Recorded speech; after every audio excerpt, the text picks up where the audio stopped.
Hi hello viewers welcome to S M kitchen. ಇವತ್ತು ನಾವು sweet recipe ಮಾಡತ್ತೇವೆ ನೋಡ್ರಿ. ಅದು ಮಾವಿನ ಹಣ್ಣಿಂದ. ಮಾವಿನ ಹಣ್ಣು ಸೀಸನ್ ಹೋಗೊಳಗೆ ಈ ಸ್ವೀಟ್ ರೆಸಿಪಿ ಮಾಡಿಬಿಟ್ರೆ ಭಾಳ ಇಷ್ಟಪಟ್ಟು ತಿಂತಾರೆ. ಎಲ್ಲರಿಗೂ ಇಷ್ಟ ಆಗುವಂಥದ್ದು ನೋಡ್ರಿ. ಶೀಕರಣೆ ಅದು ಇದು ಮಾಡ್ತೀವಿ. ಅದ್ರೊಳಗೆ ಇದನ್ನೂ ಒಂದು ಸತಿ ಮಾಡಿರಿ. ಮಾವಿನ ಹಣ್ಣಿಂದ ಭಾರಿ ಬೆಸ್ಟ್ ಇರ್ತೈತಿ. ನಾನೀಗ ಒಂದು ಮಾವಿನ ಹಣ್ಣು ತೊಗೊಂಡೇನಿ ನೋಡ್ರಿ. ಅದನ್ನು ಎರಡೂ ಕಡೆನೂ ಪೂರ್ತಿ ಹೆಚ್ಕೊಂಡ್ಬಿಡ್ತೀನಿ. ಆ ಕಡೆ ಈ ಕಡೆ ಫಸ್ಟ್ ಹೆಚ್ಕೊಂಡ್ಬಿಡ್ರಿ. ಹಂಗೆ ನಾವು ಹಾಕ್ಬೋದು, ಆದ್ರೆ ಒಳಗೊಂದು ಸತಿ ಕೆಟ್ಟಿರ್ತೈತಲ್ಲ, ಹಾಗಾಗಿ ಈ ರೀತಿ ಹೆಚ್ಕೊಂಡು ಒಂದು ಮಿಕ್ಸಿ ಜಾರಿಗೆ ಹಾಕೋತೇನೆ ನೋಡ್ರಿ.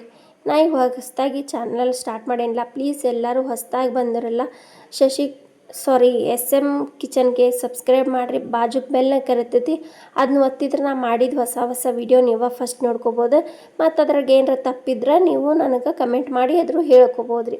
ನೋಡ್ರಿ, ಈಗ ಅದನ್ನು ನುಣ್ಣಗೆ ನೀರು ಹಾಲು ಏನು ಹಾಕ್ಲಾರ್ದು ಈ ರೀತಿ ಪೇಸ್ಟಾಗಿ ರುಬ್ಕೊಂಬರ್ಬೇಕ್ರಿ. ನೋಡ್ರಿ ಎಷ್ಟು ಹಣ್ಣು ಭಾರಿ ಮಸ್ತ್ ಇತ್ತು, ಸ್ವೀಟ್ ಇತ್ತು. ನಿಮ್ಮ ಕಡೆ ಏನಾರ ಹಣ್ಣು ಸ್ವಲ್ಪ ಸಪ್ಪಿದ್ರೆ ಅದಕ್ಕೆ ಸಕ್ಕರೆ ಹಾಕೋಬೋದು ನೀವು. ನಾನೀಗ 1 ಬೌಲ್ ಮೈದಾ ಹಿಟ್ಟು, 1 ಬೌಲ್ ಗೋಧಿ ಹಿಟ್ಟು, 1 ಸ್ಪೂನಷ್ಟು ತುಪ್ಪ, 1 ಚಿಟಿಕೆ ಅಷ್ಟು ಉಪ್ಪು ಹಾಕ್ಕೊಂಡು ಮತ್ತು ಒಂದು ಅರ್ಧ ಸ್ಪೂನಷ್ಟು ಏಲಕ್ಕಿ ಪೌಡ್ರು ಇದನ್ನಿಷ್ಟನ್ನು ಹಾಕ್ಕೊಂಡು ಫಸ್ಟ್ ಕಲಿಸ್ಕೊರಿ. ಆಮೇಲೆ ಒಂದು ಅರ್ಧ ಬೌಲಷ್ಟು ರವೆ ಹಾಕ್ಕೊಂಡೇನಿ, ಬಾಂಬೆ ರವೆ. ಆಮೇಲೆ ನಾನು ಇದನ್ನಿಷ್ಟು ಮಿಕ್ಸ್ ಮಾಡ್ಕೊಂಡು ನಾನು ಮ್ಯಾಂಗೋ ಪೇಸ್ಟ್ ಮಾಡಿಟ್ಟಿದ್ನಲ್ಲ ಅದನ್ನು ಹಾಕೋತೇನೆ ನೋಡ್ರಿ. ಇದನ್ನು ಹಾಕ್ಕೊಂಡೆ ಹಿಟ್ಟೊಳಗೆ ಫಸ್ಟ್ ಈ ರೀತಿ ಕೂಡ್ಕೋಬೇಕ್ರಿ ಎಲ್ಲ. ಆಮೇಲೆ ನಿಮಗೆ ನೀರು ಬೇಕನ್ಸಿದ್ರೆ ಹಾಕ್ಕೊಂಡು ನಾದ್ಕೋಬೋದು. ನೀರು ಬದಲಿ ಹಾಲು ಹಾಕಿ ನಾದಿದ್ರೆ ಇನ್ನೂ ಭಾಳ ಚಲೋ ಟೇಸ್ಟ್ ಅನ್ನಿಸ್ತೈತಿ. ನಾನು ಇದಕ್ಕೆ ನೀರು ಹಾಲು ಏನು ಹಾಕಿಲ್ಲ ನೋಡ್ರಿ. ಅದು ಮ್ಯಾಂಗೋ ಪೇಸ್ಟ್ ಮಾಡಿಟ್ಟಿದ್ನಲ್ಲ ಅದ್ರೊಳಗೆ ನನಗೆ ಹಿಟ್ಟಿಗೆ ಕರೆಕ್ಟ್ ಆಗ್ಬಿಡ್ತು. 2 ಬೌಲ್ ಹಿಟ್ಟಿಗೆ 1 ಬೌಲ್ ಮ್ಯಾಂಗೋ ಪೇಸ್ಟ್ ಕರೆಕ್ಟ್ ಆತ. ಹಾಗಾಗಿ ನಾನು ಏನು ಹಾಕ್ಲಾರ್ದೆ ಈ ರೀತಿ ನಾದಿಟ್ಕೊಂಡೆ. ಇದ್ರ ಮ್ಯಾಗ ಒಂದು ಸ್ವಲ್ಪ ತುಪ್ಪ ಹಾಕ್ಕೊಂಡು ಮಿದ್ದಿ ಇಟ್ಕೊಂಡ್ಬಿಡ್ರಿ. ಈಗ ನಿಮ್ಗೆ ಯಾವ್ದಾರ ರೆಸಿಪಿ ಬೇಕಂದ್ರೆ ನೀವು ಒಂದು ಕಮೆಂಟ್ ಮಾಡಿ ಹೇಳ್ಬೋದು, ನಾನು ಮಾಡಿ ತೋರಿಸ್ತೀನಿ. ಈಗ ಇದು ಹಿಟ್ಟು ರೆಡಿ ಆತ್ರಿ. ಇದನ್ನೊಂದು ಸ್ವಲ್ಪ ಸಕ್ಕರೆ ಪಾಕ ಮಾಡ್ಕೊಂಬಿಟ್ಟ ಅಂದ್ರೆ ಸೈಡ್ ಇಟ್ಕೊಂಡ್ಬಿಡೋಣ. ಈಗ 1 ಗ್ಲಾಸ್ ಸಕ್ಕರೆ ಮತ್ತು ಒಂದು ಅರ್ಧ ಗ್ಲಾಸ್ ನೀರು ಹಾಕ್ಕೊಂಡು ಈ ರೀತಿ ಕರ್ಗೋ ಮಟನೂ ಕೈ ಆಡ್ಸ್ಕೊತಿರ್ಬೇಕು ನೋಡ್ರಿ. ಇದು ಕುದಿಯಾಕೊಂತ ಒಂದು ಅರ್ಧ ಸ್ಪೂನ್ ಏಲಕ್ಕಿ ಪೌಡ್ರ್ ಹಾಕ್ಕೊಂಡು ಇದಿಷ್ಟ ರೀ. ಅಂಟು ಪಾಕ ಬಂದ್ರೆ ಸಾಕು ನಮಗೆ. ಒಂದು ಎಳೆ ಅದು ಏನು ಬೇಡ, ನಾವು ಜಾಮೂನಿಗೆ ಮಾಡ್ತೇವಲ್ಲ ಅಷ್ಟು ಮಾಡಿದ್ರೆ ಸಾಕು ರೀ. ಈಗ ಇದು ಸಕ್ರೆ ಪಾಕ ರೆಡಿ ಆತ. ಇದನ್ನು ಸೈಡ್ಗೆ ಇಟ್ಕೊಳ್ಳೋಣ. ಹಿಟ್ಟು ನಾದಿಟ್ಟಿದ್ವಲ್ಲ ಅದನ್ನು ತೊಗೋತೇನೆ ನೋಡ್ರಿ. ಇದನ್ನು ಸಕ್ರೆ ಪಾಕ ಇರ್ತೈತಲ್ಲ ಅದನ್ನು ಮಾಡೋ ಮಟ್ಟ ಅಷ್ಟೇ ಸೈಡ್ಗೆ ಇಟ್ಟಿದ್ದೆ ನಾನು. ಇದೇನು ಜಾಸ್ತಿ ಹೊತ್ತು ನೆನೆಯೋದು ಬೇಡ ನಮಗೆ. ಈಗ ಇದನ್ನು ಒಂದು ರೌಂಡ್ ಮಾಡ್ಕೊಂಡು ಇಷ್ಟನ್ನು ಲಟ್ಟಿಸ್ಕೊಂಬಿಡಬೇಕು ರೀ ಒಂದೇ ಸತಿ. ಇದನ್ನು ಸ್ವಲ್ಪ ದಪ್ಪಾಗೆ ಇರಬೇಕಲ್ರಿ ಅವು, ಹಾಗಾಗಿ ನಾನು ಇದನ್ನು ಪೂರ್ತಿನೂ ಲಟ್ಟಿಸ್ಕೊಂಡ್ಬಿಡ್ತೇನೆ ನೋಡ್ರಿ. ಸ್ವಲ್ಪ ಗೋಧಿ ಹಿಟ್ಟು ಹಾಕ್ಕೊಂಡೆ ತಳಗ ಮೇಲೆ ಹಾಕ್ಕೊಂಡು ಇದನ್ನು ನಾವು ಚಪಾತಿ ಲಟ್ಟಿಸ್ತೇವಲ್ಲ ಆ ರೀತಿ ಲಟ್ಟಿಸ್ಕೊಂಡ್ಬಿಡ್ರಿ. ಎಲ್ಲ ಕಡೆನೂ ಸಮವಾಗಿ ಲಟ್ಟಿಸ್ಕೊರಿ. ನಡು ದಪ್ಪ ದಂಡಿ ದಪ್ಪ ಮಾಡಕ್ಕೆ ಹೋಗ್ಬೇಡ್ರಿ. ಈಗ ಇದಿಷ್ಟು ರೆಡಿ ಆಯ್ತು. ನಾವು ಒಂದು ಮೀಡಿಯಮ್ ಸೈಜಿಂದ ಬೌಲ್ ತೊಗೊಂಡೇನಿ, ಅದನ್ನಿಟ್ಟು ಕೊರಿತೇನೆ ನೋಡ್ರಿ. ಅವನು ಈ ರೀತಿ ರೌಂಡಾಗಿ ನೋಡ್ರಿ ಎಲ್ಲನೂ ಅದೇ ರೀತಿನ ಕೊರ್ಕೊಂಬರ್ತೀನಿ. ಭಾರಿ ಮಸ್ತಾಗಿದ್ದು ರೀ ಸ್ವೀಟ್. ಮಕ್ಕಳು ಒಂದು ತಿಂದ್ರೆ ಇನ್ನೊಂದೈತೆ ಅಂತ ಕೇಳತ್ತಿದ್ರು ನೋಡ್ರಿ. ಅಷ್ಟು ಚಲೋ ಆಗಿತ್ತು ಸ್ವೀಟ್. ಇದು ಮ್ಯಾಂಗೋ ಫ್ಲೇವರ್ ಅಂತೂ ಭಾಳ ಸೂಪರಾಗಿ ಬರತ್ತಿತ್ತು ನೋಡ್ರಿ. ಈಗ ಎಲ್ಲನೂ ಮಾಡಿ ತೊಗೊಂಡೆ. ಇಷ್ಟು ದಪ್ಪ ಇರ್ಬೇಕು ನಮಗೆ, ಭಾಳ ತೆಳುವಾದ್ರೆ ಚಲೋ ಅನ್ಸೋಂಗಿಲ್ಲ. ಅದೇನೋ ದಾರದಂಗೆ ಕಾಣತೈತಲ್ಲ ಅದು ದಾರ ಅಲ್ರಿ, ಏಲಕ್ಕಿ ರುಬ್ಬಿರ್ತೇವಲ್ಲ ಅದ್ರದ್ದು ಸಿಪ್ಪಿ ಹಂಗೆ ಕಾಣತಿರ್ತೈತಿ. ನೀವು ಮತ್ತು ಅದನ್ನು ಕಮೆಂಟ್ ಮಾಡಿ ಇದು ಮಾಡಬೇಡ್ರಿ. ಈಗ ಅದನ್ನು ನಾವು ನಡು ಅಷ್ಟು ಕೊರೆದಿರ್ತೇವೆ. ಇದನ್ನ ಹಂಗೆ ವೇಸ್ಟ್ ಆಗೋದಿಲ್ಲ ಮತ್ತು ಲಟ್ಸೋದನ್ನಿಲ್ಲ.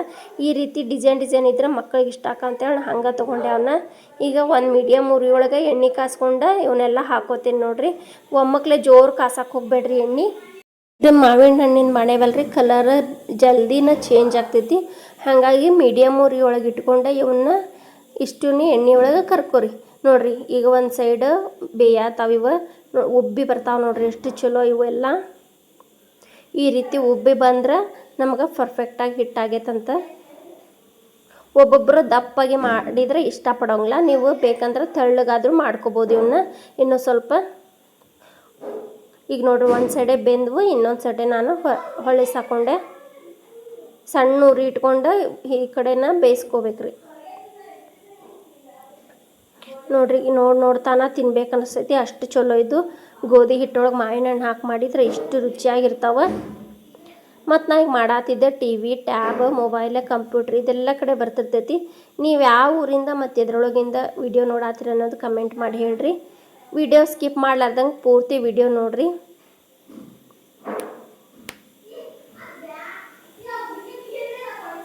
ಎಲ್ಲ ಕಡೆ ಬೆಂದು ನೋಡ್ರಿ, ಎಲ್ಲ ಬಬಲ್ಸ್ ಬರೋದು ಕಡಿಮೆ ಆತ. ಈಗ ಇವನ್ನ ತಕ್ಕೊಂಬಿಡೋಣ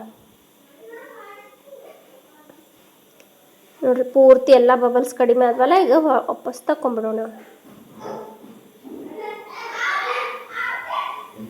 ಸಣ್ಣ ಉರಿ ಇಟ್ಕೊಂಡು ಬೇಯಿಸ್ಕೊಂಡ್ರೆ ಎಲ್ಲ ಚಲೋ ಹೊತ್ತಂಗೆ ಬೇಯ್ತಾವೆ, ಇಲ್ಲಾಂದ್ರೆ ಹಸಿ ಬಿಸಿಯಾಗಿ ಇರ್ತಾವೆ ಇವು. ಈಗ ಇದಿಷ್ಟು ರೆಡಿ ಆತಲ್ಲ. ಈಗ ನಾವು ಪಾಕ ಮಾಡಿಟ್ಟಿದ್ವಲ್ಲ ಅದು ಪೂರ ತಣ್ಣಗಾಗಿರ್ತೈತಿ. ಅದ್ರೊಳಗೆ ಹಾಕೊಂಡ್ಬಿಡ್ತೇನೆ ನೋಡ್ರಿ. ಹಾಕ್ಕೊಂಡು ಒಂದು 5 ನಿಮಿಷ ಇಲ್ಲಾಂದ್ರೆ ಒಂದು ಅರ್ಧ ಗಂಟೆ ಆದರೂ ಬಿಟ್ಟು ಬಿಡ್ಬೇಕ್ರಿ ಅದ್ರೊಳಗೆ ಪಾಕದೊಳಗೆ. ಅವು ಎಲ್ಲ ಪೂರ್ತಿ ಪಾಕ ಎಲ್ಲ ಸಕ್ರೆ ಪಾಕ ಇರ್ತೈತಲ್ಲ ಅದನ್ನೆಲ್ಲ ಹೀರಿ ಒಂಥರ ಇದರಗತೆ ರಸಗತೆ ಆಗ್ತೈತಿ. ಜ್ಯೂಸಿ ಗತೆ ಆಗ್ತೈತಿ ನೋಡ್ರಿ. ವಾವ್, ಮಸ್ತಾಗ್ಯಾವಲ್ರಿ. ಇನ್ನು ಇದು ಈಗ ಹಿಂಗೆ ಕಾಣ್ಬೋದು. ಎಲ್ಲ ಪಾಕ ಹೀರಿಂದ ಮಸ್ತಾಗಿ ಚಲೋ ಕಾಣಿಸ್ತಾವೆ. ಈಗ ರೆಡಿ ಆದ ನೋಡ್ರಿ. ಎಲ್ಲ ಪಾಕ ಎಲ್ಲ ಪೂರ್ತಿ ಹೀರೈತಿದೆ. ಎಷ್ಟು ಚಂದ ಕಾಣತ್ತಾವಲ್ಲ. ಬಾಯಿ ಒಳಗೆ ಇಟ್ರಂತೂ ಇನ್ನೂ ಮ್ಯಾಂಗೋ ಸೇಮ್ ಮಾವಿನ ಹಣ್ಣು ತಿಂದಂಗೆ ಅನ್ಸೈತೆ ನೋಡ್ರಿ. ಅಷ್ಟು ಫ್ಲೇವರ್ ಅಷ್ಟು ಚಲೋ ಇವು. ನಿಮಗೆ ಮುರಿದು ತೋರಿಸ್ತೀನಿ. ಎಲ್ಲ ಪೂರ ಪಾಕ ಸಕ್ರೆ ಪಾಕ ಎಲ್ಲ ಪೂರ್ತಿ ಒಳಗೆಲ್ಲ ಹೀರ್ಕೊಂಡೈತಿ ಅದ್ರೊಳಗೆ. ಇದೇ ಥರ ವಿಡಿಯೋ ನೋಡ್ರಿ, ಸಪೋರ್ಟ್ ಮಾಡಿರಿ. ಇನ್ನೂ ಹೆಚ್ಚೆಚ್ಚು ವಿಡಿಯೋ ಬಿಡ್ತೀನಿ. ಧನ್ಯವಾದಗಳು.